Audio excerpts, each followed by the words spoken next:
A dojo master humiliates a 75-year-old Marine veteran in front of his entire class, forcing the old soldier to stumble through basic moves while students film his embarrassment. The arrogant instructor mocks the veteran's military service and suggests he try bingo instead, drawing cruel laughter from his followers. But the quiet janitor mopping in the corner isn't just another employee. This is Jackie Chan himself, working undercover and watching every moment of this disgusting display. The master has no idea he just dishonored a warrior in front of a living legend who spent decades perfecting the art of destroying bullies with lightning-fast precision. While the veteran limps away in shame, the martial arts icon steps forward, with that familiar smile that has terrified villains for 50 years. The cocky instructor keeps boasting to his cameras, thinking he's built his reputation by crushing an old man's spirit, but he's actually sealed his own humiliating fate. Students pull out their phones expecting to film another victim, but they're about to witness their master's complete destruction. What happens when you disrespect a veteran in front of the greatest martial artist alive? Will the arrogant instructor survive learning why legends never truly retire?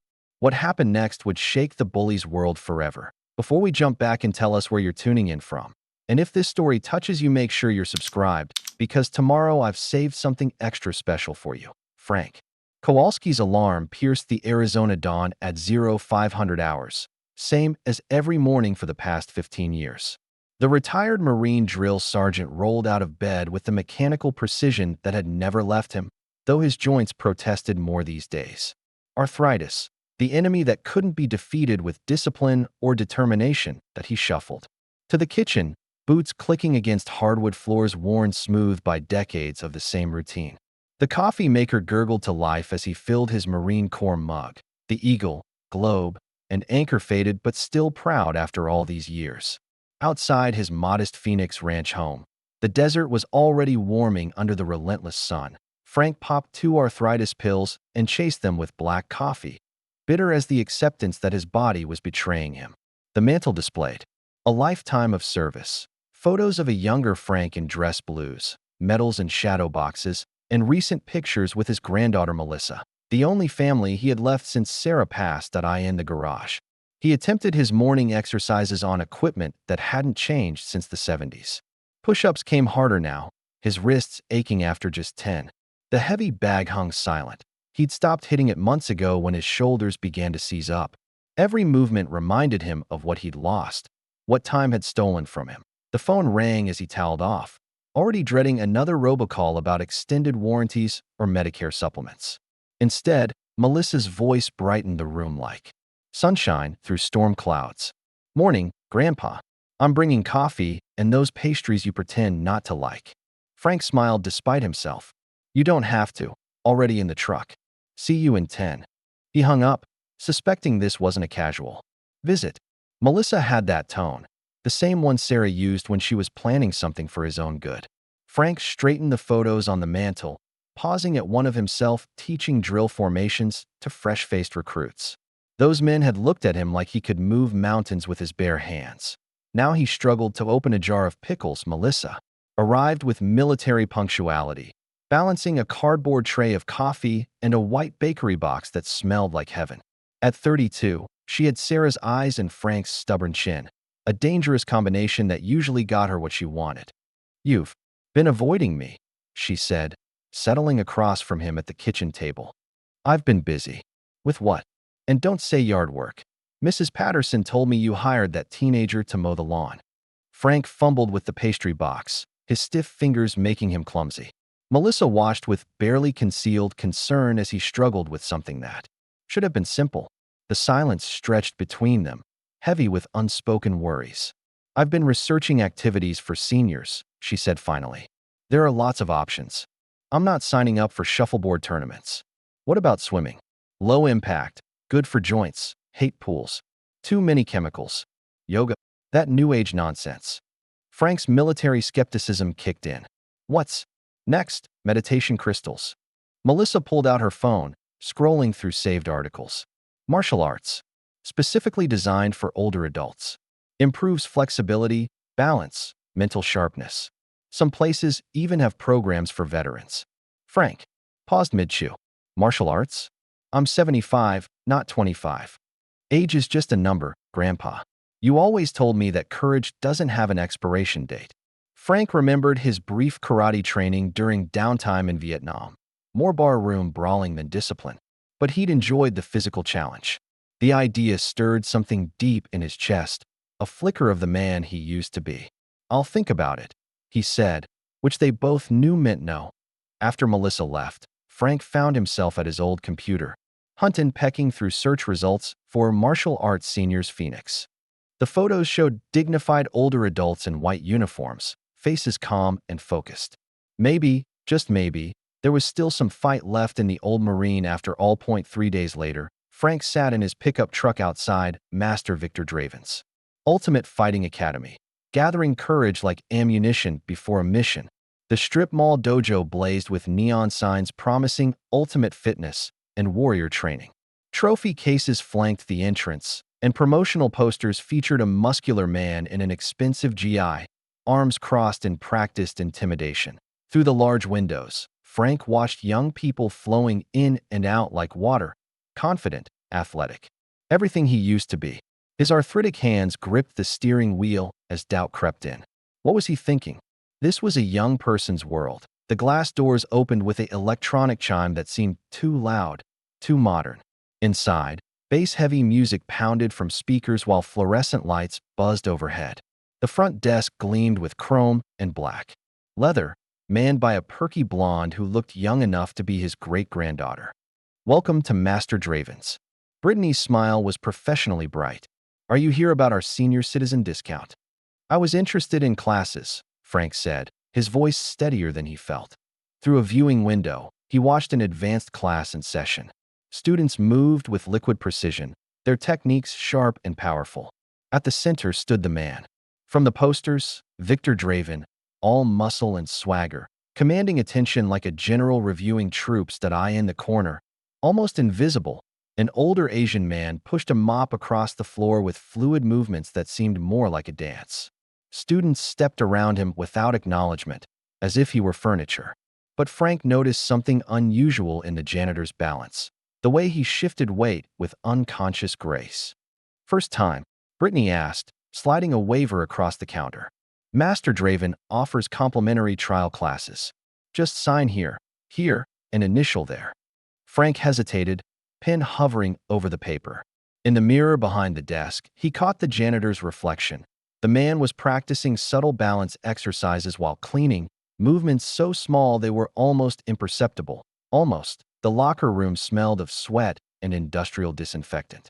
Frank struggled into a borrowed GI that hung loose in some places and pulled tight in others, making him feel like a child playing dress-up in his father's clothes. Younger students changed around him with casual efficiency, their bodies unmarked. By time or compromise that he emerged into the main training area feeling exposed and ridiculous. The janitor nodded respectfully as Frank passed, a small gesture that somehow steadied his nerves. The man's eyes held a kindness that seemed out of place in this competitive environment. Beginners, line up. Marcus Webb, Draven's assistant. Instructor, commanded the floor with the casual arrogance of youth. 20-something and built like a prizefighter, he moved through warm-up exercises at a pace that left Frank gasping within minutes. The other beginners were mostly young professionals, seeking fitness, not elderly Marines seeking purpose. They adapted quickly to Marcus's instructions while Frank fumbled through basic stances, his body betraying decades of muscle memory from a different kind of combat. Straighten that back, Pops, Marcus called out, not unkindly, but loud enough for others to hear. A few students snickered. This isn't a nursing home. Frank's face burned, but he maintained his position.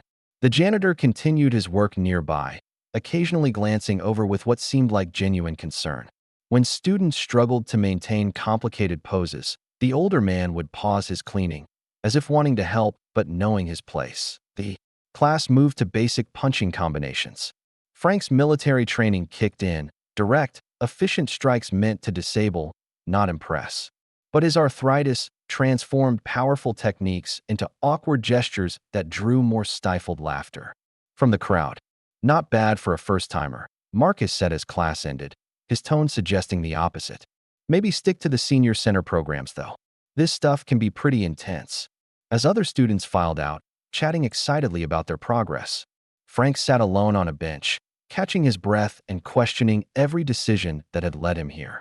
The janitor approached quietly, offering a small towel and bottle of water with a gentle smile that needed no translation. For the first time all day, Frank felt like he belonged somewhere. Victor Draven made his entrance like a conquering general, pausing in the doorway to survey his domain. At 35, he possessed the kind of manufactured charisma that played well on social media. Perfectly sculpted physique, designer martial arts gear, and tattoos that told stories of victories Frank suspected were more fiction than fact. Master Draven.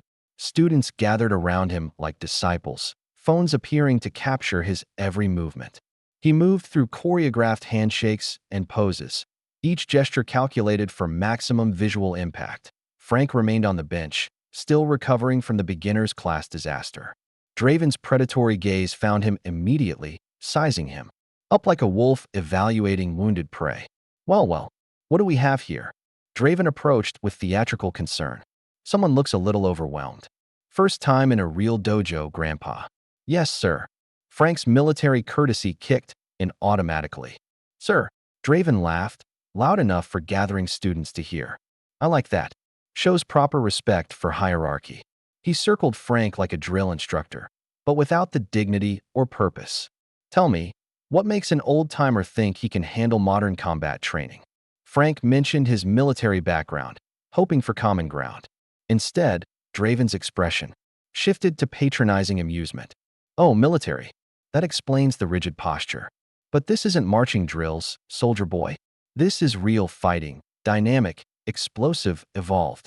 He gestured to his assembled students. These warriors represent the future of martial arts. In the corner, the janitor had stopped all pretense of cleaning, his knuckles wide around the mop handle. Frank caught the man's eye and saw something unexpected, barely controlled anger. I think our senior citizen needs proper evaluation, Draven announced to his audience. Can't have anyone getting hurt due to overestimating their capabilities. His smile was sharp as broken glass. Join the advanced class. Let's see what that military training really taught you. Frank realized he was being set up, but his pride wouldn't let him back down. Behind Draven's shoulder, the janitor shook his head almost imperceptibly, trying to warn him off. Too late. Frank had already accepted the challenge. The advanced class formed a circle around Frank like Romans gathering for gladiatorial entertainment. 20 students in peak physical condition watched with barely concealed anticipation as Draven positioned himself like a ringside announcer. Marcus, show our distinguished veteran some light sparring techniques, Draven commanded. Nothing too aggressive, we wouldn't want any accidents. Marcus stepped forward with predatory confidence, his smile suggesting anything but restraint. Frank fell into a basic defensive stance, drawing on muscle memory from hand-to-hand combat training decades old. His body felt alien, joints stiff, reflexes dulled by time and medication. The first exchange lasted seconds. Marcus moved with fluid precision, using Frank's own momentum against him. Frank stumbled, caught himself, stumbled again. The circle of students grew larger as words spread through the dojo. Remember, this is supposed to be educational, Draven narrated for his audience. We're observing the difference between theoretical knowledge and practical application. Frank attempted a basic punch combination, the kind that had served him well in bar fights 30 years ago. Marcus deflected effortlessly, countering with a gentle push that sent Frank staggering. Laughter rippled through the crowd, not cruel yet, but getting there. Maybe try checkers instead, Gramps, someone called out. More laughter. Frank's arthritis betrayed him during a simple kick attempt. His knee buckled, sending him sprawling awkwardly onto the mat. His GI tore at the shoulder, and the sound seemed to echo through the suddenly quiet dojo. Then Draven started clapping. Slowly, deliberately, like a theater critic who had just witnessed community theater Shakespeare. Outstanding demonstration of what not to do in a real combat situation. Students pulled out phones, initially for form analysis, but increasingly for entertainment. Frank struggled to his feet, his face burning with humiliation deeper than any physical pain. The janitor appeared at his elbow, steady hands helping him up. Excuse me, sir. Are you injured? The question was asked quietly, but carried surprising authority. Frank looked into the man's eyes and saw something that stopped his self-pity cold: recognition. Not of Frank specifically, but of a fellow warrior watching another being deliberately humiliated. The janitor's presence created a barrier between Frank and the circling laughter. Students stepped aside automatically as the older man guided Frank toward the locker room, his movements possessing an authority that contradicted his humble position. "You need ice for those scrapes," the janitor said, his English precise despite a subtle accent. "I have first aid kit." In the privacy of the locker room, Frank allowed himself to be tended to by hands that were surprisingly gentle yet unmistakably skilled. The man's calluses told stories of serious training, and his grip spoke of strength carefully controlled. "You fought well for first day," the janitor offered quietly. "Many students take months to show such spirit." "Spirit?" Frank laughed bitterly. "I look like a fool out there. Only to those who cannot see past the surface." The man's eyes held depths that seemed inconsistent with his maintenance worker persona. True warriors recognize each other, regardless of age or circumstance. Frank studied his rescuer more carefully. Something about the man's bearing, his economical movements, even the way he cleaned. Everything suggested military or martial arts background far beyond janitorial work. "Who are you really?" Frank asked. The janitor paused in applying bandages. "Today, I am someone who cleans floors and watches too much disrespect for honor." Frank changed back into street clothes, his confidence shattered but his curiosity piqued. When they returned to the main floor, Draven was holding court with his students, retelling highlights of Frank's performance with theatrical embellishment. "Perhaps senior citizen bingo would be more appropriate," Draven suggested loudly as Frank approached. "This is warrior training, not physical therapy." When Frank mentioned his military service one final time, hoping for basic respect between veterans, Draven's dismissal was swift and cutting. "Different kind of fighting, old-timer. This is the modern world. Evolved, dynamic, unforgiving." He gestured dismissively. "Your time is over."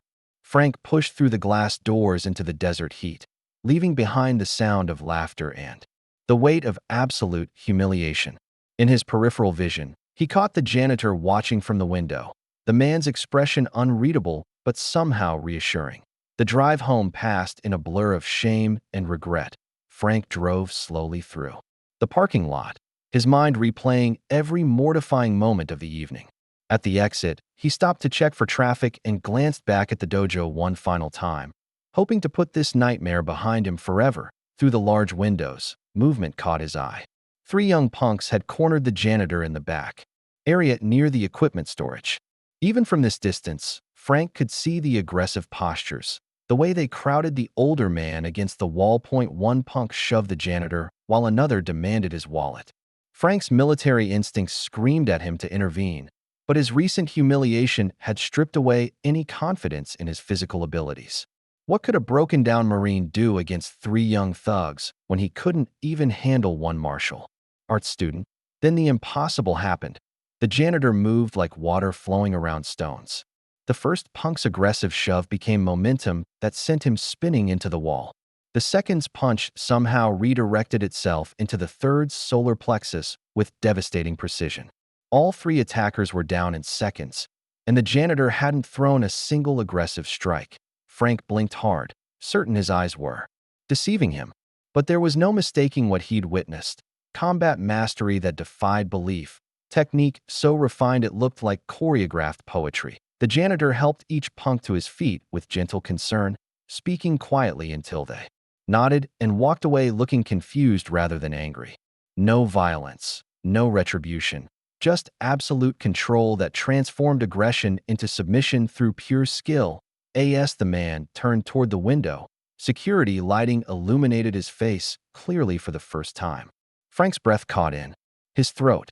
The features were unmistakable, etched into his memory from countless movie posters, from afternoons spent with his son watching action films in the 80s and 90s.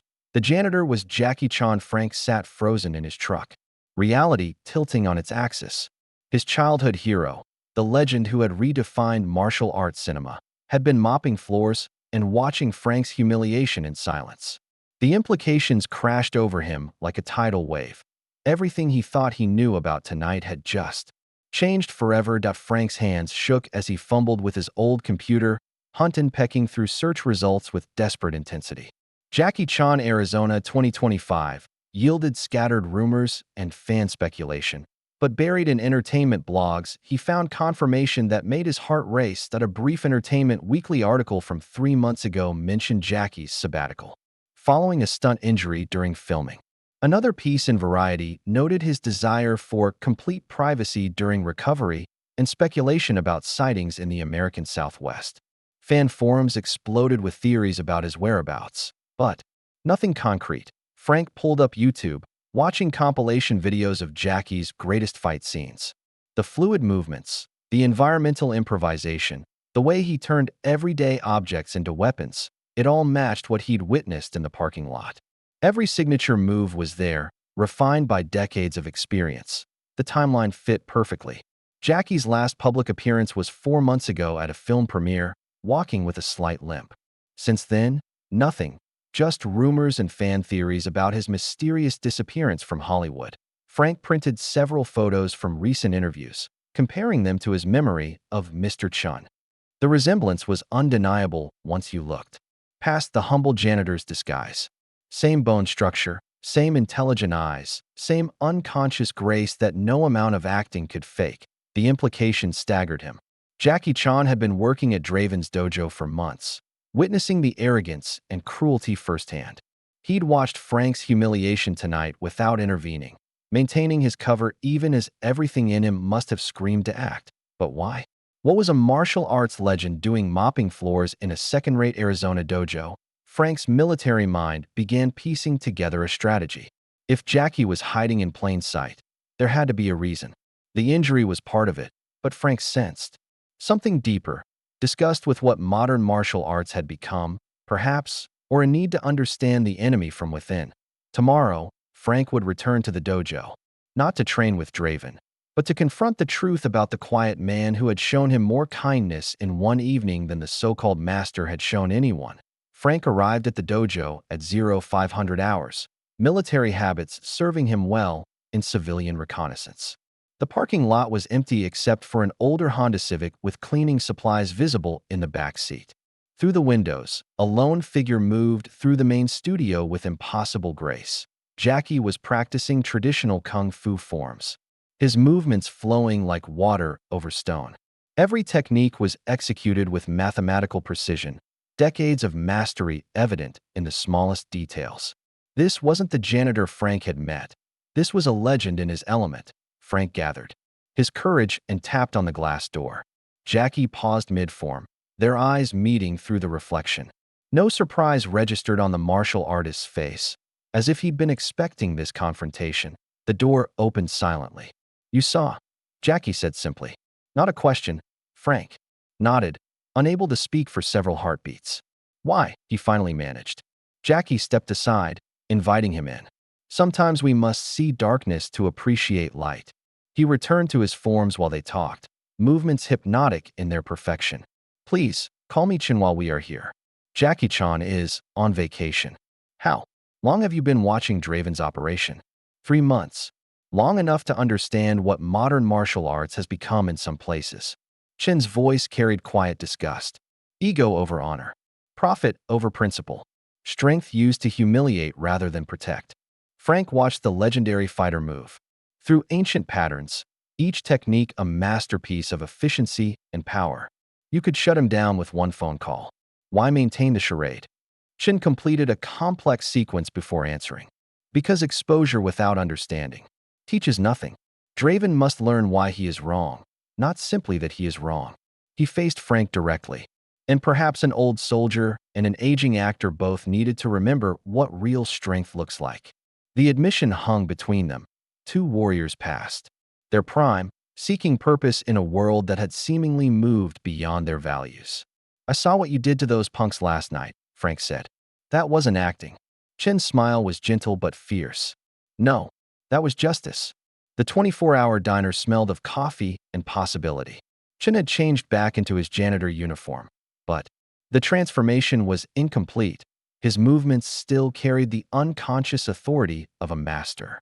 The elderly waitress greeted him by name, clearly a regular customer who had no idea she was serving legend with his morning coffee. 3 months ago, I fell during a stunt, Chen explained, stirring sugar into his cup with the same precision. He applied to everything. Nothing serious, but it gave me time to think about what I had become, what my art had become. Frank sipped his coffee, studying the man across from him. Without the movie star persona, Jackie Chan looked like what? He was a man in his 70s who had dedicated his life to perfection and was questioning what that perfection had cost. Hollywood martial arts and real martial arts grew apart somewhere, Chen continued. Movies became about destruction, not protection. Dojos became businesses, not schools. Masters became influencers, not teachers. So you went undercover. I needed to see the disease up close before I could understand the cure. Chen's eyes hardened. Draven represents everything wrong with modern martial arts. Ego without wisdom, strength without honor, technique without heart. Frank shared his own story, the military career that gave him purpose, the retirement that stripped it away, the desperate search for relevance in a world that seemed to have moved past his values. Chun listened with the patience of someone who understood the weight of living beyond your own legend. Age brings wisdom, Chen said finally. Draven has neither strength nor wisdom. He has only the appearance of both. What about me? I've got wisdom, but my strength is shot. Chen's smile was knowing. Wisdom properly applied becomes its own strength. Your military experience, your understanding of strategy and discipline, these are weapons Draven cannot comprehend because he has never faced real adversity. The conversation stretched into morning, two warriors from different worlds finding common ground in their shared understanding of honor, respect, and the proper use of power. Meet me tomorrow at sunrise, Chin said as they prepared to leave. Steel Indian School Park. It's time you learned what martial arts really means. The park smelled of desert sage and morning dew. Frank arrived to find Chun. He was having trouble thinking of him as Jackie, setting up a small training area using natural obstacles. Park benches became balance beams, trees provided anchor points, and the playground equipment offered creative possibilities Frank's military mind immediately appreciated. First, we breathe, Chun instructed, settling into meditation posture. Anger makes us stupid. Humiliation makes us desperate. Both are the enemy of good technique. Frank had never meditated in his life, but something about Chin's presence made it feel natural. The breathing exercises calmed his racing thoughts, allowing him to focus on the moment rather than yesterday's failures. Your body has changed, Chen observed, but your spirit has not. Military training teaches strategy, patience, adaptation, all essential martial arts concepts. He demonstrated a basic redirection technique. We will not fight your arthritis. We will use it. The modified techniques were revelatory. Instead of blocking punches with painful contact, Frank learned to redirect them with minimal effort. Rather than attempting high kicks that his joints couldn't handle, he focused on footwork that created superior positioning. Age gives you advantages. Younger fighters don't understand, Chen explained as Frank successfully deflected a gentle attack. Patience, experience, the wisdom to know when not to fight. He smiled. Young men solve problems with force. Old warriors solve them with intelligence. Early rising joggers began to notice their session, watching respectfully from a distance. Frank felt something stirring in his chest, not the desperate need to prove himself that had driven him to Draven's dojo, but quiet confidence in his own capabilities. Your military bearing is perfect for martial arts, Chin noted as Frank maintained. Proper stance despite fatigue. Discipline, attention to detail, ability to follow instruction while thinking strategically. He demonstrated a counter-strike that used Frank's natural movements. Draven trains athletes. I will train a warrior. As they finished the session, an elderly woman approached hesitantly. Excuse me, do you teach regular classes? My doctor said I need better balance. Frank looked at Chun, who nodded encouragingly. Tuesday and Thursday, 7 a.m., Frank heard himself saying. Beginners welcome. For the first time in months, Frank felt useful again. A week later, Frank arrived at the park to find Chun setting up for 6 students instead of 1. Word had spread through the senior community like wildfire. Dorothy Martinez, 78 and sharp, as her nursing career had required. Robert Chun, no relation, 72, and methodical as the engineer he'd been. Linda Walsh, 68, whose teacher's instincts made her a natural helper for struggling classmates. "Welcome to our expanded operation," Chun said with characteristic humor. "Phoenix has many forgotten warriors." Frank discovered he possessed natural teaching ability, drawing on decades of drill sergeant experience. The techniques that had seemed impossible at Draven's dojo became manageable when broken into components, adapted for arthritic joints and careful pacing. "Breathe through the movement, Dorothy," Frank instructed as she worked through a balance exercise. "Your body knows what to do. Just give it time to remember." Chun remained Mr. Chun to the new students, his identity carefully protected. But Frank watched him work with each individual, adapting ancient techniques to modern limitations with the patience of a master craftsman. Linda's hip replacement required different footwork. Robert's hearing loss meant visual cues instead of verbal commands. The group developed genuine camaraderie. They shared stories between exercises. Dorothy's tales from emergency room nursing, Robert's engineering challenges, Linda's classroom victories. Frank found himself laughing more than he had since Sarah's passing. "My grandson thinks I'm crazy," Dorothy confided during a water break. "Says martial arts are for young people." "Young people have energy," Frank replied, echoing Chin's teachings. "We have wisdom. Energy fades. Wisdom grows stronger." Chin worked individually with Frank after group sessions, pushing him toward techniques that seemed impossible weeks earlier. Frank's confidence grew with his competence, not the desperate bravado that had driven him to Draven's dojo, but quiet assurance in his capabilities. "You move differently now," Chin observed as Frank executed a perfect redirection sequence. "Like soldier again, not like broken old man." Frank realized Chin was right. The pain hadn't disappeared, but his relationship with it had changed. Instead of fighting his limitations, he was learning to work within them, finding strength in acceptance rather than denial. By month's end, their morning sessions had become the highlight of Frank's week. Frank was selecting vegetables at the grocery store when Amy Patterson approached with her shopping cart in obvious excitement. A young mother in her 30s, she lived 2 streets over, and her son Danny attended Draven's dojo. "Mr. Kowalski, Danny's been talking about you constantly. He says some of Master Draven's students are asking about the Marine who got really good at martial arts." Frank paused, a tomato halfway to his bag. He said, "What now?" "The story's gotten around the dojo. Kids love underdog tales, and apparently you've become something of a local legend." Amy's enthusiasm was infectious. Danny mentioned that some of the older students have been asking about traditional training methods. Word had traveled faster than Frank imagined possible.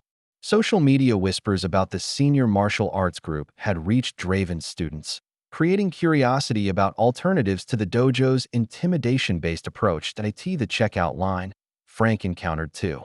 More neighbors who'd heard variations of his transformation story. Each telling had grown in the retelling, from struggling beginner to overnight master, depending on the narrator's imagination. Chun confirmed the intelligence during their next private session. "Draven has been asking questions about you," he reported while maintaining his janitorial cover. "His students mention your name frequently. Some have requested information about traditional methods." The implications were significant. Draven's business model depended on maintaining his image as the ultimate authority. Students questioning his methods threatened not just his ego, but his income. "He's been more aggressive in classes," Chin continued. "More emphasis on dominance, less on technique. Several parents have complained about the atmosphere becoming hostile." Frank processed this information with military strategic thinking. "He sees me as a threat. You represent everything he fears. Proof that his way is not the only way, and perhaps not the best way." Chin's expression grew serious. "Desperate men make dangerous choices. Be careful." That evening, Frank found a formal letter pushed through his mail slot. The Draven's dojo letterhead made his blood run cold before he even read the contents. Public challenge to prove his skills or admit he doesn't belong in martial arts. Frank stared at the letter, recognizing a trap when he saw one. This wasn't about martial arts. This was about public humiliation designed to destroy his growing reputation and restore Draven's damaged authority. The war Frank hadn't wanted was coming to him anyway. Frank spread the challenge letter across the picnic table where his senior training group gathered each morning. Dorothy adjusted her reading glasses while Robert studied the legal language with an engineer's precision. This is clearly designed to humiliate you publicly, Linda observed, her teacher's instincts recognizing bullying tactics. The terms are completely one-sided. Draven's challenge was elegant in its cruelty. Formal sparring match at his dojo, recorded for educational purposes, with his students serving as judges. Frank would face Draven himself in front of an audience guaranteed to be hostile. You don't have to do this, Dorothy said firmly. Everyone knows you've made incredible progress. You have nothing to prove. Chun listened silently as the group debated, but Frank could see approval in his mentor's eyes when he made his decision. I'm accepting, Frank announced. Not because I have to, but because running away would dishonor everything we've learned. Here, the training intensified immediately. Chun pushed Frank harder than ever, teaching advanced techniques adapted for the specific challenge ahead. They practiced scenarios where Frank would face cameras, hostile crowds, and psychological warfare. Draven will try to break your spirit before the physical confrontation begins, Chun warned. He understands that defeating the mind is easier than defeating the body. Frank's military experience became crucial. Chun taught him to treat the challenge like a combat mission, identify objectives, assess enemy capabilities, plan for contingencies. The goal wasn't to match Draven's athletic ability, but to exploit his weaknesses.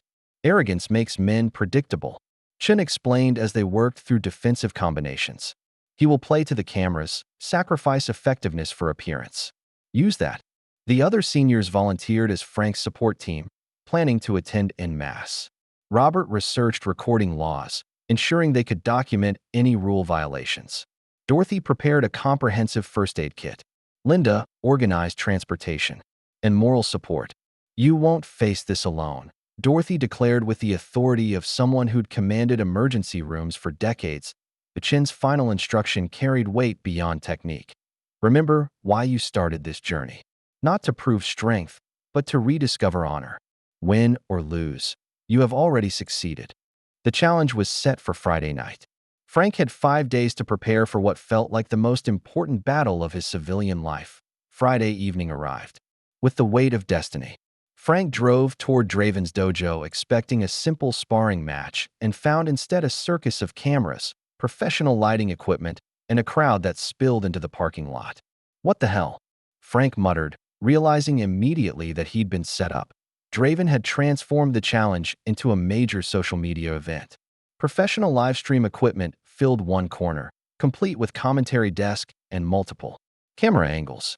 Local martial arts influencers worked the crowd with smartphones, building hype for their own channels. Dorothy gripped Frank's arm as they pushed through the crowd. This isn't what we agreed to, she said, her nurse's instincts recognizing a dangerous situation. Inside, the dojo had been reconfigured like a television studio. Bleachers surrounded a central mat area, with professional cameras positioned for optimal dramatic angles. A live stream counter showed viewers climbing rapidly, hundreds, then thousands, then tens of thousands watching in real time. Marcus stood near the commentary booth, grinning as he addressed a camera. Tonight we settle the question. Can traditional values compete with modern excellence? Our challenger is a 75-year-old Marine who believes experience trumps evolution. Frank realized with sinking certainty that this had never been about proving martial arts skills. This was a carefully orchestrated public execution designed to go viral. With his humiliation as the featured entertainment, his senior friends clustered around him, their faces reflecting his own growing horror. They were vastly outnumbered by Draven's supporters, their small circle of gray hair and worried expressions lost in a sea of young faces eager for content. Draven worked the crowd like a professional wrestler, building anticipation while the viewer count continued climbing. Frank looked desperately for Chun, but learned from Brittany that the janitor had been called away on a family emergency. He was facing this alone, without his teacher, without backup, against impossible odds designed for maximum humiliation. The trap had been perfectly laid, and Frank had walked directly into IT.AS cameras focused on his face. Frank realized that millions of people were about to watch him get destroyed. Frank stepped onto the mat as cameras captured every angle. There, red recording lights like the eyes of predators. The crowd noise faded into background static as he entered the mental state Chun had taught him, the calm focus of a soldier under fire. Draven circled the perimeter, playing to his audience with elaborate stretches and intimidating poses.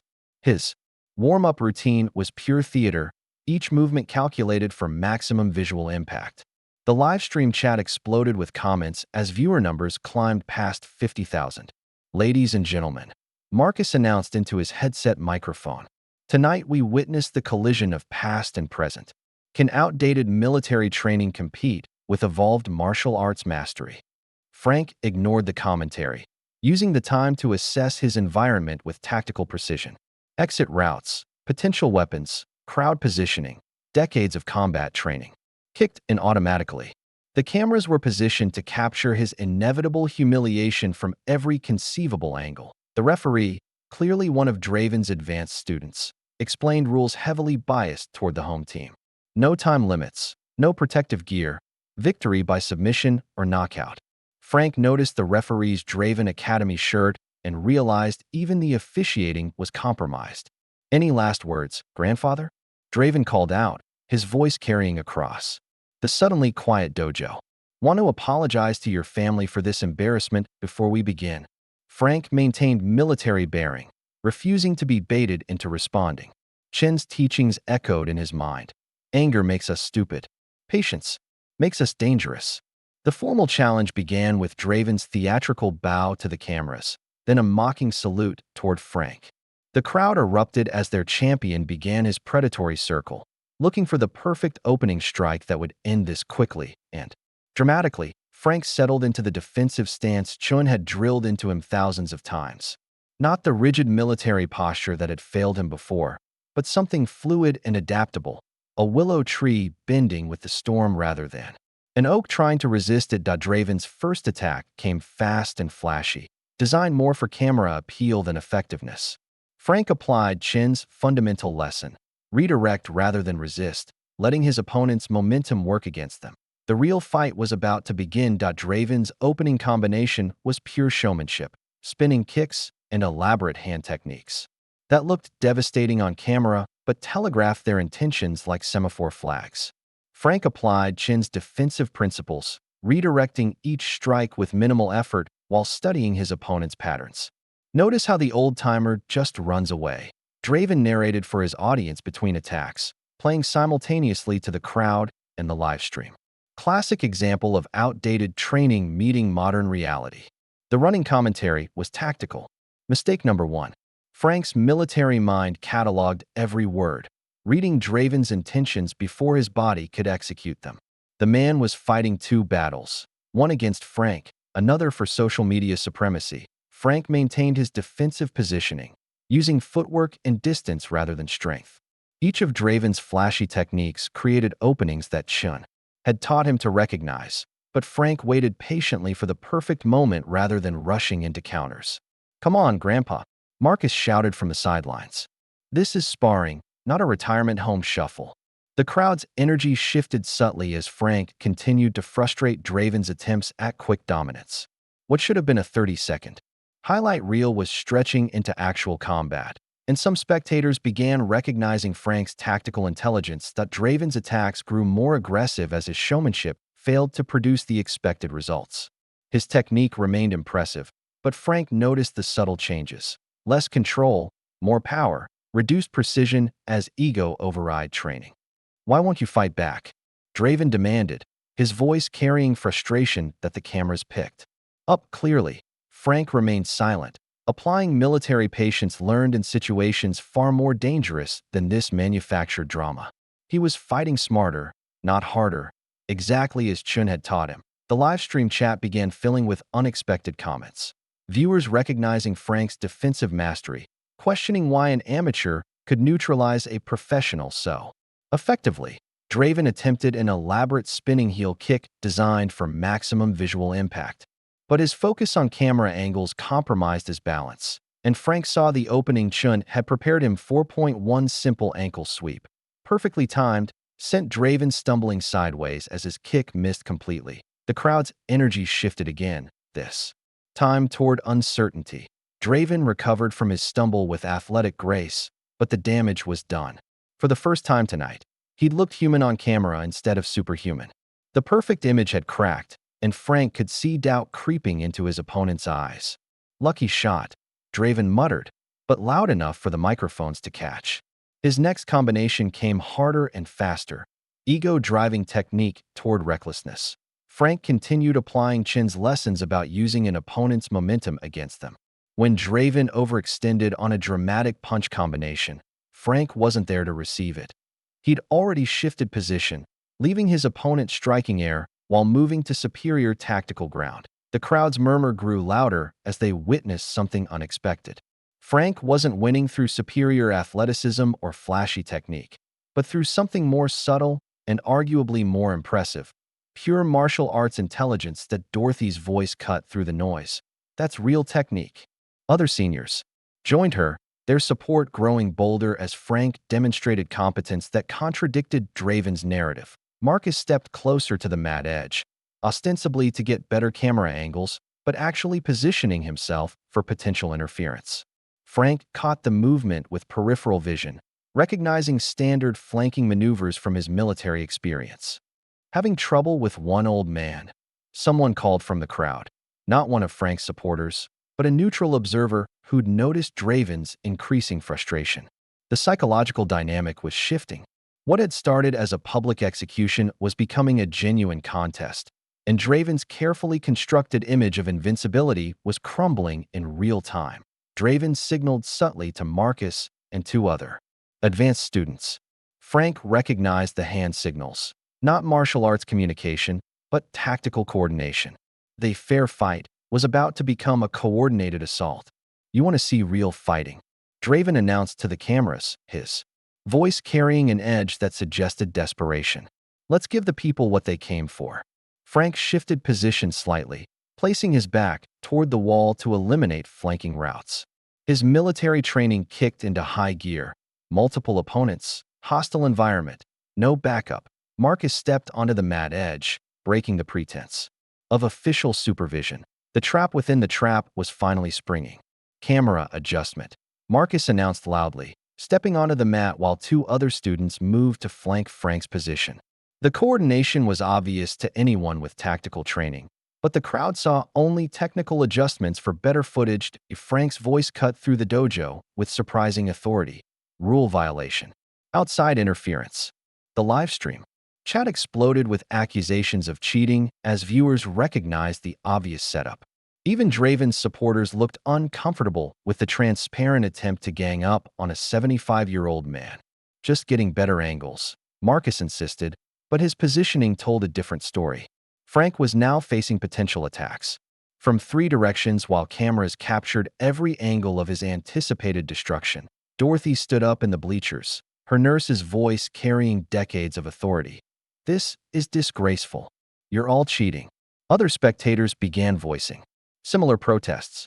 The social media event that was supposed to showcase Draven's dominance was becoming a public relations disaster as viewers witnessed obvious unsportsmanlike conduct. Frank used the crowd's growing awareness to his advantage, speaking loudly enough for the microphones.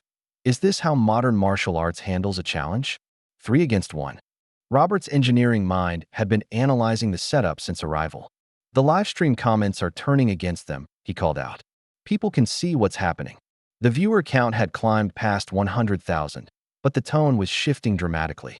Comments defending Frank outnumbered those supporting Draven, and accusations of elder abuse began appearing in the chat. Draven realized his perfect plan was backfiring spectacularly. Instead of viral videos showcasing his dominance, he was creating evidence of his cowardice that would follow him forever. "Step back," he ordered Marcus, but the damage was done. The attempted gang assault had been witnessed by thousands of people and recorded from multiple angles. Just as Frank prepared for the inevitable 3-on-1 assault, the dojo's front door opened with electronic chime. The janitor entered, carrying his cleaning supplies and apologizing quietly for being late to work. But something in his presence immediately changed the entire atmosphere of the room. Students began pointing and whispering. The cleaning supplies seemed suddenly out of place, and Frank felt his heart surge with hope as backup finally arrived. Jackie entered in his janitor uniform, but his timing was too perfect to be coincidental. Frank's eyes met his across the crowded dojo, and understanding passed between them like a current. The cavalry had arrived, disguised as maintenance staff. Sorry, Jackie said in his practiced, humble voice, bowing slightly as he wheeled his cart through the crowd. Very late. For cleaning duties tonight. But his movements were too fluid, too purposeful for simple janitorial work. Several students began studying his face more carefully, recognition flickering in their expressions like flames catching kindling. Marcus hesitated mid-step, some instinct warning him that the game had changed. Jackie positioned himself strategically, around the room's perimeter, ostensibly organizing cleaning supplies, but actually controlling key angles and exit routes. Just ignore the help, Draven commanded, trying to regain control of his carefully orchestrated spectacle. Continue with the demonstration. Marcus made his move anyway, stepping onto the mat with predatory intent. Frank shifted into defensive position, but Jackie's mop bucket accidentally slipped from his hands, creating a loud crash that distracted everyone at the crucial moment. In that split second of confusion, Marcus revealed his true intention with a vicious sucker punch aimed at Frank's blind spot. The attack was captured clearly by multiple cameras, undeniable evidence of planned assault. Jackie could no longer maintain his cover. He moved like lightning, intercepting Marcus's strike with a defensive technique that redirected the young man's momentum into a spectacular but harmless fall. The intervention was pure artistry, protection without aggression, control without violence. The room fell silent except for Marcus groaning on the mat. Everyone stared at the humble janitor who had just moved with impossible speed and precision. Is that? Someone whispered from the crowd. Jackie straightened up from helping Marcus to his feet, his disguise finally abandoned. Several phones swung toward him as recognition spread through the dojo like wildfire. Oh my God, a student gasped, loud enough for the livestream microphones to catch. That's Jackie Chan. The livestream chat exploded as viewers confirmed what seemed impossible. The quiet janitor was a living legend. Jackie removed his janitor cap and uniform shirt, revealing himself completely to the stunned crowd. The transformation was immediate and undeniable. The humble maintenance worker dissolved, replaced by a martial arts icon whose face had graced movie screens for decades. Ladies and gentlemen, Jackie said in his distinctive voice, addressing both the live audience and the 100,000 viewers watching online. I am Jackie Chan, and I have been working here for 3 months. The dojo erupted in chaos. Students fumbled for phones while the professional cameras swung frantically to capture this impossible revelation. The livestream viewer count exploded as word spread across social media platforms. I have watched too much disrespect in this place, Jackie continued, his tone carrying quiet authority that commanded attention. Tonight, I witnessed attempted assault on an honorable veteran by multiple attackers. Draven stood frozen, realizing his perfect plan had become a nightmare. Instead of humiliating an old man, he was being exposed by a legend to a global audience. Martial arts should teach respect, humility, protection of the innocent, Jackie said, moving with characteristic grace toward the center of the mat. What I see here is the opposite: ego, cruelty, dishonor. He gestured toward Frank with obvious pride. This man served his country with honor. He came here seeking improvement, not destruction. Yet you chose mockery over teaching, humiliation over growth. The crowd was completely silent now, hanging on every word. Even Marcus had stopped groaning to listen. Mr. Kowalski is my student, Jackie announced, claiming responsibility for Frank's transformation. His progress reflects traditional values: patience, discipline, respect for others. His eyes found Draven's. Values this establishment has forgotten. Draven realized his reputation was crumbling in real time, broadcast to the world. Desperate to salvage something from this disaster, he made the worst possible decision. If the old man is your student, Draven called out, his voice cracking slightly, then face me yourself. The challenge hung in the air like a thunderclap. The livestream chat went insane as viewers realized they were about to witness a real fight between a legend and a pretender. Jackie's response was characteristically humble. If it will teach respect, then yes. Jackie accepted Draven's challenge. with the calm dignity that had made him beloved worldwide. The crowd rearranged itself instinctively, creating space for what everyone knew would be a masterclass in real martial arts. "I prefer not to fight," Jackie began, moving to the center of the mat with fluid grace. "But sometimes fighting is necessary. To protect others, to teach important lessons about respect and honor." Draven circled like a caged animal, his earlier confidence replaced by desperation. He'd challenged a living legend in front of a global audience, and retreat was impossible without complete humiliation. "You're just an old actor," Draven snarled, trying to psyche himself up. "This is real fighting, not movie choreography." Jackie's response was a gentle smile that had terrified movie villains for 50 years. "We will see." Draven attacked with everything he had: years of training, superior youth, desperate fury. But Jackie moved like water flowing around stones, making the aggressive assault look clumsy and ineffective. Every strike was redirected, every combination neutralized with minimal effort. "Sorry. Excuse me," Jackie called out during the exchange, his characteristic humor intact even in serious combat. The crowd began to appreciate the artistry on display. This wasn't just fighting, it was poetry in motion. Jackie used the dojo's equipment creatively, turning Draven's own training tools against him. A mop became a staff, a folding chair transformed into a shield, practice weapons were wielded with devastating effectiveness. The systematic dismantling of Draven's technique was beautiful to watch. Every attack was countered, every aggressive move turned into an opportunity for Jackie to demonstrate superior skill without causing serious injury. Draven grew increasingly frantic as nothing worked. His conditioning began to fail under the stress of facing an opponent who seemed to anticipate every move before it was made. The crowd watched in amazement as decades of movie magic proved to be based on genuine mastery. This wasn't choreographed action. This was the real thing. And it was even more impressive than Hollywood had ever captured. That Draven's final desperate combination left him completely exposed, stumbling forward with no defense and no backup plan. Jackie stepped aside, perfectly positioned for whatever finishing technique he chose. Draven's final attack sequence left him stumbling forward like a drunk, completely off balance and defenseless.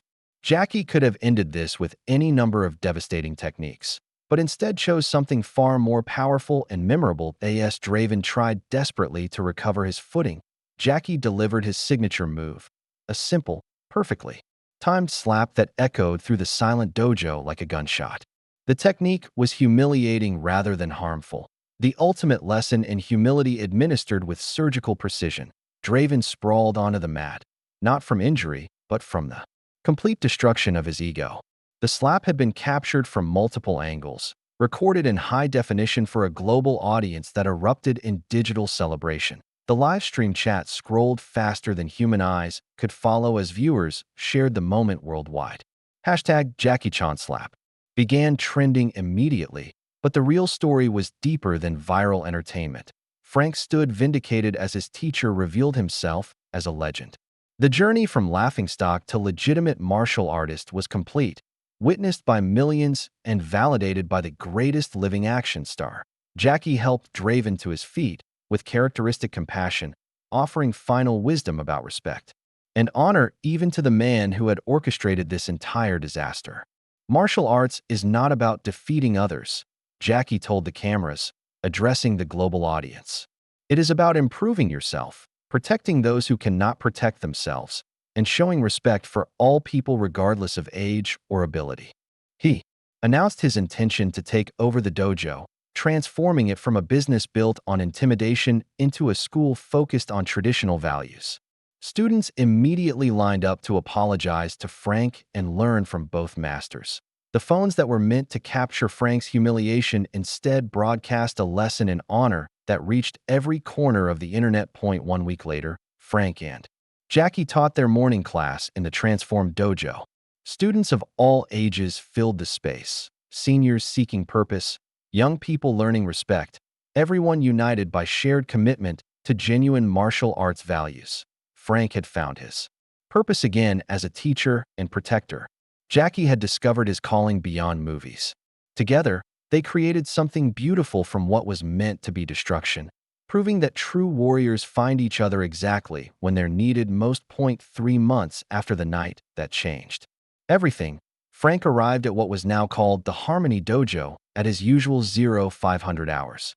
The neon signs and flashy promotional materials had been replaced with simple wooden plaques bearing traditional Chinese calligraphy alongside English translations. Respect, humility, protect the innocent. The transformation had been remarkable. Jackie had purchased the dojo from Draven within a week of their confrontation, using the viral video's massive publicity to launch a crowdfunding campaign that raised enough money in 48 hours to complete the transaction.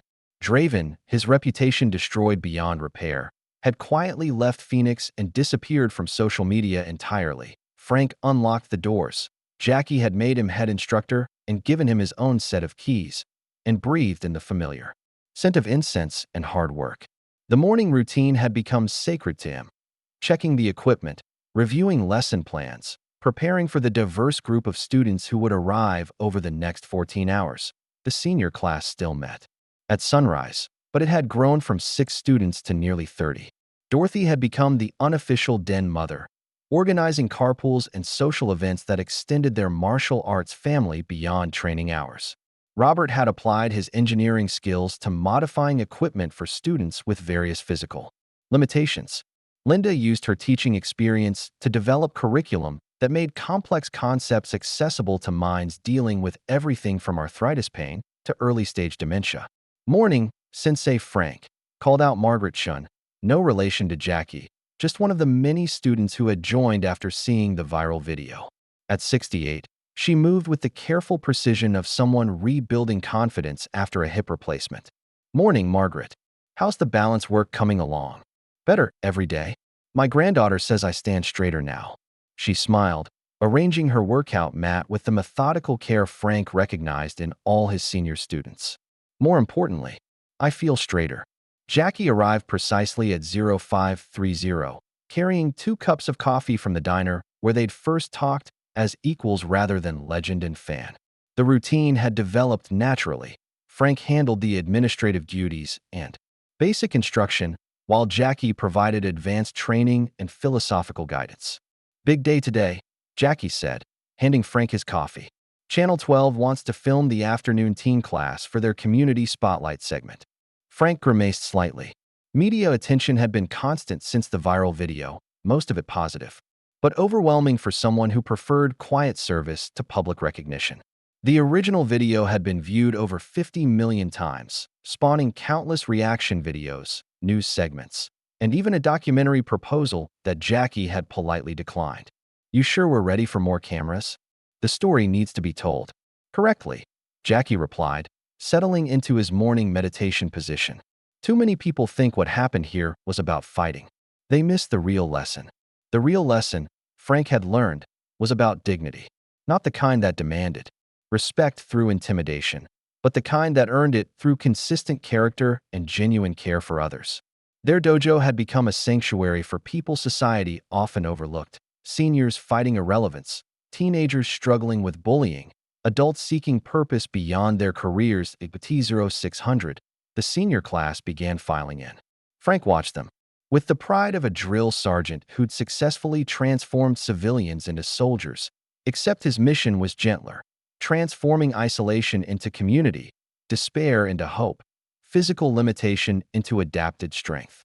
Attention, everyone, Frank called out, his voice carrying the authority that had once commanded military formations.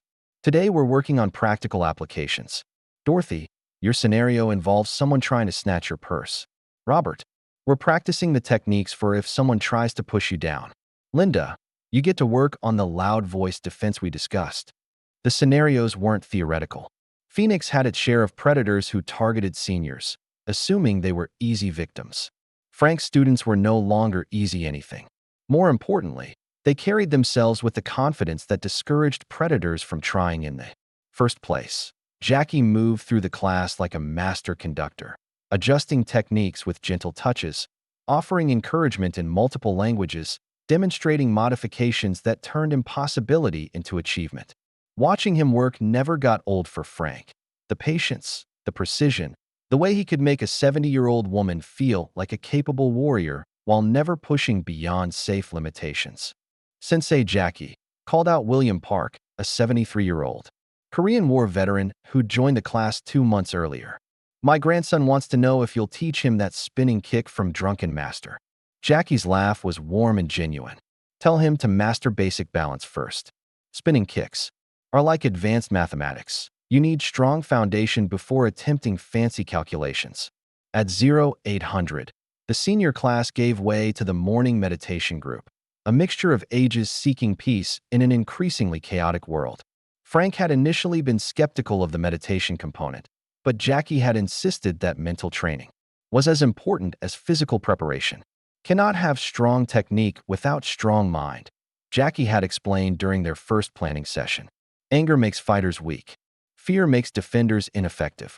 Peace makes warriors invincible. Frank now understood. The meditation wasn't mystical nonsense. It was practical training for maintaining clarity under pressure, staying calm in crisis situations, responding thoughtfully rather than reacting emotionally. Skills that served students whether they were facing physical threats or everyday stresses. The 1,000 hours beginner class brought a diverse crowd. Young professionals seeking fitness alternatives, parents wanting to set good examples for their children, college students drawn by the dojo's reputation for practical self-defense rather than flashy showmanship. Marcus Webb attended this class that Draven's former assistant instructor had returned to Phoenix a month after the viral incident, humbled and seeking redemption. He'd approached Frank privately, expecting rejection or hostility. Instead, Frank had offered him a chance to learn what martial arts really meant. It's not about forgiveness, Frank had explained to Jackie when his mentor questioned the decision. It's about opportunity. The kid was following bad leadership.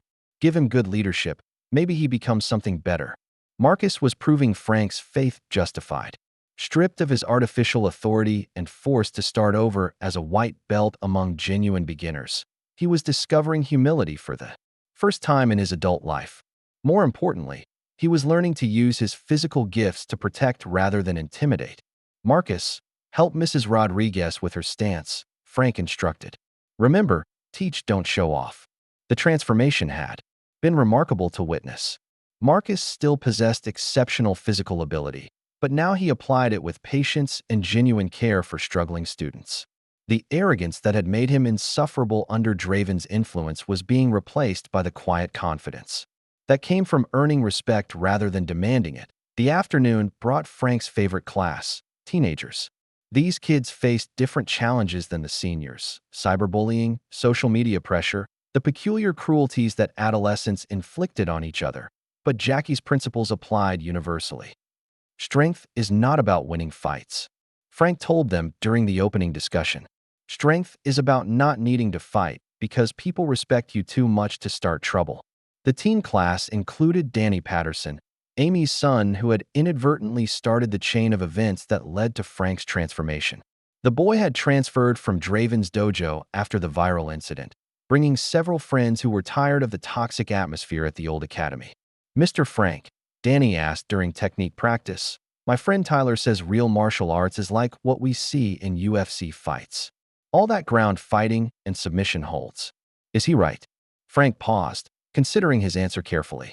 This was the kind of question that required both honesty and wisdom. UFC fighters are tremendous athletes, Frank replied, but they're competing in sports, not defending themselves on the street or building character for daily life. Different tools for different jobs. A soldier's rifle isn't better or worse than a surgeon's scalpel. They serve different purposes. Jackie nodded approvingly from across the room. These teaching moments were what separated their dojo from mere fitness centers or fight clubs. They were building complete human beings, not just competent fighters. The day's final class was the advanced group, students who had progressed beyond basic techniques and were ready for more complex applications. This group included several former Draven students who had stayed to learn authentic martial arts, along with longtime practitioners from other schools drawn by Jackie's reputation.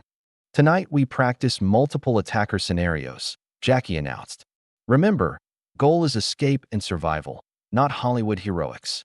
Frank watched his students work through realistic situations: convenience store robberies, parking lot confrontations, home invasions. The techniques weren't flashy, but they were effective and appropriate for their skill levels and physical limitations. As the evening wound down and students filtered out into the Phoenix night, Frank and Jackie performed their closing routine: equipment check, floor cleaning, planning for tomorrow's classes. The mundane tasks had become meditation in motion, a peaceful end to days filled with purposeful activity. "You know," Frank said as they locked up, "I never thanked you properly." "For what?" "For seeing something worth saving when everyone else saw a broken-down old Marine." Jackie's smile was gentle in the parking lot's security lighting. "I saw a fellow warrior who had lost his way." Warriors do not abandon each other. They walked to their vehicles in comfortable silence. Two men who had found unexpected friendship and shared purpose in the most unlikely circumstances. Tomorrow would bring new students, new challenges, new opportunities to prove that respect, dignity, and genuine strength never went out of style. Behind them, the Harmony Dojo stood quiet, but somehow alive, waiting to transform more lives through the simple but powerful truth that Frank and Jackie had rediscovered together. Real strength wasn't about defeating others, but about lifting them up. The legend of the night Jackie Chan slapped a bully had spread around the world, but the real story was being written every day in the lives they touched, the confidence they restored, and the community they had built. From the ashes of one man's humiliation, Frank Kowalski, United States Marine, had found his purpose again. And it was exactly where it had always been, in service to others. If you like the story, please watch another story on our channel and subscribe to the channel.